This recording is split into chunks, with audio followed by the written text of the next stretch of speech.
میں نے آپ لوگوں کے سامنے سماج کے اندر پائے جانے والی دو بدعات کے بارے میں بتایا تھا اور اس کی تردید، اس کا رد حدیث سے کیا تھا۔ آج کے درس میں آپ لوگوں کے سامنے سماج میں پائی جانے والی 3 بدعات کے بارے میں بتاؤں گا اور اس کی تردید قرآن و حدیث سے کروں گا۔ تو ان میں سب سے پہلی بدعت ہے جو آج ہمارے معاشرے کے اندر پائی جاتی ہے، وہ ہے 12 ربیع الاول کو جلوس نکالنا۔ نبی اکرم صلی اللہ علیہ وسلم کی ولادت کے نام پر، نبی اکرم صلی اللہ علیہ وسلم کے برتھ ڈے کے نام پر آج ہمارے معاشرے کے اندر ایک بدعت رائج ہے، وہ ہے جلوس نکالنا۔ یاد رکھیں میرے پیارے ساتھیوں، یہ جلوس نکالنا یہ بدعت ہے۔ کیوں؟ اس لیے کہ اللہ کے پیارے نبی صلی اللہ علیہ وسلم نے جلوس نہیں نکالا، اور اللہ کے نبی صلی اللہ علیہ وسلم کے بعد صحابہ کرام نے بھی جلوس نہیں نکالا، نہ تابعین نے نکالا، نہ تبع تابعین نے نکالا، نہ سلف صالحین نے ڈی جے نکالا، ڈی جے باندھا، نہ جلوس نکالا۔ اس لیے یہ بدعت ہے، کیونکہ اس کا ثبوت قرآن و حدیث کے اندر نہیں ہے، اور جو قرآن و حدیث کے اندر موجود نہ ہو وہ بدعت ہوتی ہے۔ جیسا کہ اللہ کے نبی صلی اللہ علیہ وسلم کی حدیث ہے، صحیح مسلم کتاب الاقضیہ حدیث نمبر 1718، عن عائشہ رضی اللہ عنہ قالت، حضرت عائشہ رضی اللہ عنہ بیان فرماتی ہیں، قال رسول اللہ صلی اللہ علیہ وسلم، اللہ کے پیارے نبی جناب محمد رسول اللہ صلی اللہ علیہ وسلم نے بیان فرمایا، من احدث فی امرنا ھذا ما لیس منہ فہو رد، جس نے ہمارے دین اسلام کے اندر کوئی ایسا نیا کام کیا، جس نے ہمارے دین اسلام کے اندر کوئی چیز ایجاد کی جس کا ثبوت نہ تو قرآن سے ہے نہ تو حدیث سے، فہو رد، اللہ کے پیارے نبی فرماتے ہیں کہ وہ ناقابل قبول ہے، وہ مردود ہے، وہ بالکل ریجیکٹیبل ہے۔ تو یہ جلوس نکالنا یہ قرآن سے ثابت نہیں ہے، حدیث سے ثابت نہیں ہے، اس لیے یہ بدعت ہے۔ جلوس نکالنے والے وہ یہ کہتے ہیں کہ ہم جلوس اس لیے نکال رہے ہیں کیونکہ ہم نبی سے محبت کرتے ہیں۔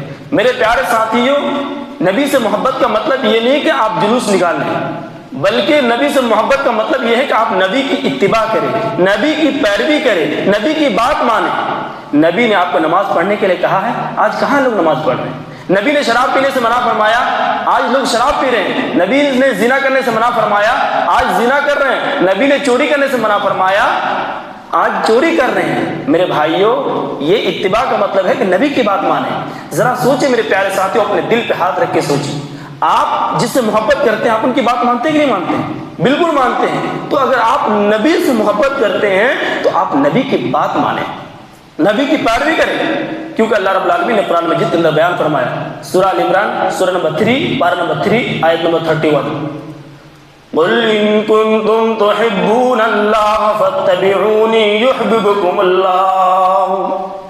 اللہ تبارک و تعالیٰ فرماتا ہے، اے نبی آپ لوگوں کے درمیان اعلان کر دیجیے، اے نبی آپ لوگوں کو بتا دیجیے، قل ان کنتم تحبون اللہ فاتبعونی یحببکم اللہ، اگر تم اللہ تبارک و تعالیٰ سے محبت کرتے ہو، اگر تم یہ کہتے ہو کہ میں اللہ تبارک و تعالیٰ سے محبت کرتا ہوں، اللہ فرماتا ہے کہ فاتبعونی، آئے لوگو تم میری اتباع کرو، تم میری پیروی کرو، یحببکم اللہ، اگر تم میری پیروی کرو گے، میری اتباع کرو گے تو اللہ تبارک و تعالیٰ تم سے بھی محبت کرے گا۔ یہاں پر اللہ تعالیٰ نے کیا فرمایا؟ اگر تم مجھ سے محبت کرتے ہو تو میری اتباع کرو، یعنی نبی سے محبت کا مطلب ہے آپ نبی کی بات مانیں، نبی کی اتباع کریں، یہ نبی سے محبت کا مطلب ہے۔ تو میرے پیارے ساتھیوں، جلوس نکالنا یہ بدعت ہے۔ ان دونوں دلائل سے جلوس نکالنے کا رد ہوا۔ اسی طرح دوسری بدعت جو آج ہمارے معاشرے کے اندر پائی جاتی ہے، وہ نعتوں میں گلو کیا جا رہا ہے۔ نبی اکرم صلی اللہ علیہ وسلم کی شان میں نعت پڑھی جا رہی ہے، اور اس نعت کے اندر نبی اکرم صلی اللہ علیہ وسلم کی شان کو اللہ تک پہنچا دیتے ہیں۔ اور نعت پڑھنے والے نعرہ تکبیر، نعرہ رسالت، مسلک اعلیٰ حضرت، یہ سب کہا جا رہا ہے۔ میرے پیارے ساتھیوں، یہ بدعت ہے، یہ بدعت ہے، کیونکہ اللہ کے پیارے نبی صلی اللہ علیہ وسلم نے اپنے بارے میں کہا، خود کے بارے میں کہا اللہ کے پیارے نبی صلی اللہ علیہ وسلم نے کہ تم میری شان میں غلو مت کرنا، بڑھا چڑھا کے مت بولنا، جیسا کہ اللہ کے نبی صلی اللہ علیہ وسلم کی حدیث ہے، صحیح بخاری کتاب احادیث الانبیاء، حدیث نمبر 3445، عن ابن عباس رضی اللہ عنہما، حضرت عبداللہ بن عباس رضی اللہ عنہما بیان فرماتے ہیں، سمع عمر رضی اللہ عنہ یقول علی المنبر، کہ میں نے حضرت عمر رضی اللہ تعالیٰ عنہ کو منبر کے اندر بیان فرماتے ہوئے سنا۔ حضرت عمر رضی اللہ تعالیٰ عنہ نے کہا، سمعت النبی صلی اللہ علیہ وسلم یقول، کہ میں نے اللہ کے پیارے نبی جناب محمد رسول اللہ صلی اللہ علیہ وسلم کو بیان فرماتے ہوئے سنا، لا تطرونی کما اطرت النصارى ابن مریم، اے لوگو تم میری شان میں اتنا غلو نہ کر دینا، تم میری شان میں اتنا غلو نہ کر دینا جس طرح کہ عیسائیوں نے عیسیٰ علیہ السلام کے ساتھ کیا ہے۔ فَإِنَّمَا أَنَا عَبْدُهُ، لوگو میں اللہ کا بندہ ہوں، فَقُولُوا عَبْدُ اللَّهِ وَرَسُولُهُ، تم مجھے اللہ کا بندہ اور اس کا رسول ہی کہو۔ یہاں پر اللہ کے نبی صلی اللہ علیہ وسلم نے کیا فرمایا؟ میری شان میں غلو مت کرنا۔ آج نبی کے شان میں بڑھ چڑھ کر کے اتنا غلو کیا جا رہا ہے کہ نبی کو اللہ تک پہنچا جا رہا ہے، یہاں تک کہ نبی کو اللہ سے بڑا بھی قرار دے رہے ہیں۔ میرے بھائیوں، اللہ کے نبی صلی اللہ علیہ وسلم نے منع فرمایا ہے، آپ غلو نہیں کر سکتے۔ اسی طرح اللہ رب العالمین نے قرآن مجید کے اندر بیان فرمایا، سورۃ النساء سورہ نمبر 4 پارہ نمبر 6 آیت نمبر 171، یا اہل الکتاب لا تغلوا فی دینکم، آئے اہل کتاب تم دین کے اندر غلو نہ کرنا، تم دین کے اندر بڑھا چڑھا کر کے نہ بتانا۔ آج نبی کی شان میں ایسی ایسی نعتیں پڑھی جا رہی ہیں جو نبی اکرم صلی اللہ علیہ وسلم کی شان میں جو ہے غلو کیا جا رہا ہے، تو پتہ چلا کہ نبی اکرم صلی اللہ علیہ وسلم کی شان میں نعت پڑھنا جس کے اندر غلو ہو وہ بدعت ہے، بدعت۔ اسی طرح تیسری بدعت جو آج ہمارے معاشرے کے اندر پائی جاتی ہے وہ یہ کہ آج ہمارے معاشرے کے اندر قوالی گائی جاتی ہے۔ یاد رکھیے گا میرے پیارے ساتھیوں، قوالی گانا یہ بھی بدعت ہے۔ کیوں بدعت ہے؟ کیونکہ قوالی کے اندر شرکیہ کلمات پائے جاتے ہیں اور قوالی کے اندر میوزک ہوتے ہیں، اور میوزک اسلام کے اندر حرام ہے۔ اللہ کے نبی صلی اللہ علیہ وسلم نے میوزک کو حرام کر دیا ہے، جیسا کہ اللہ کے نبی صلی اللہ علیہ وسلم کی حدیث ہے، صحیح بخاری کتاب الاشربہ حدیث نمبر 5590، حضرت ابو مالک اشعری رضی اللہ عنہ بیان فرماتے ہیں کہ نبی اکرم صلی اللہ علیہ وسلم نے ارشاد فرمایا، لا يكونن من امتی اقوام يستحلون الحرى والحرير والخمر والمغازف۔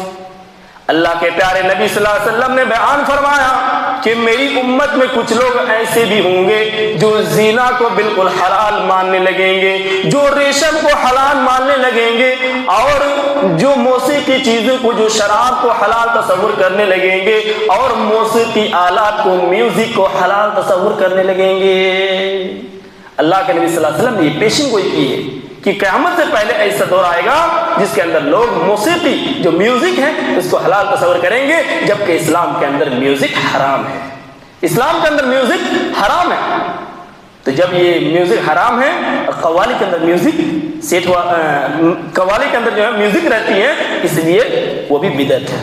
اسی طرح اللہ کے نبی صلی اللہ علیہ وسلم کی دوسری حدیث ہے، صحیح الجامع للالبانی حدیث نمبر 3695، ان انس بن مالک رضی اللہ عنہ، حضرت انس بن مالک رضی اللہ عنہ بیان فرماتے ہیں، قال رسول اللہ صلی اللہ علیہ وسلم، اللہ کے پیارے نبی جناب محمد رسول اللہ صلی اللہ علیہ وسلم نے بیان فرمایا، صوتان ملعونان فی الدنیا والآخرہ، اللہ کے پیارے نبی صلی اللہ علیہ وسلم بیان فرماتے ہیں کہ دو آوازیں دنیا اور آخرت میں ملعون ہیں، یعنی دو آوازیں ایسی ہیں جس پر اللہ تبارک و تعالیٰ نے دنیا کے اندر بھی لعنت بھیجی ہے اور آخرت کے اندر بھی وہ لعنت کے مستحق ہیں۔ وہ دو آوازیں کون سی ہیں؟ اللہ کے پیارے نبی صلی اللہ علیہ وسلم فرماتے ہیں کہ مزمار عند نعمت ورنت عند مصیبت، ان میں سے پہلی آواز جو خوشی کے وقت گانے گائے جائیں اور مصیبت کے وقت روئے جائیں۔ تو خوشی کے وقت میرے بھائیوں گانا بجانا یہ شریعت کے اندر حرام ہے۔ تو قوالی کے اندر جو خوشی کے موقع پر قوالی گائی جاتی ہے اس کے اندر میوزک جو سیٹ رہتا ہے، اس لیے میوزک بجانا اور قوالی یہ بالکل بدعت ہے۔ اللہ رب العالمین سے دعا ہے، اللہ رب العالمین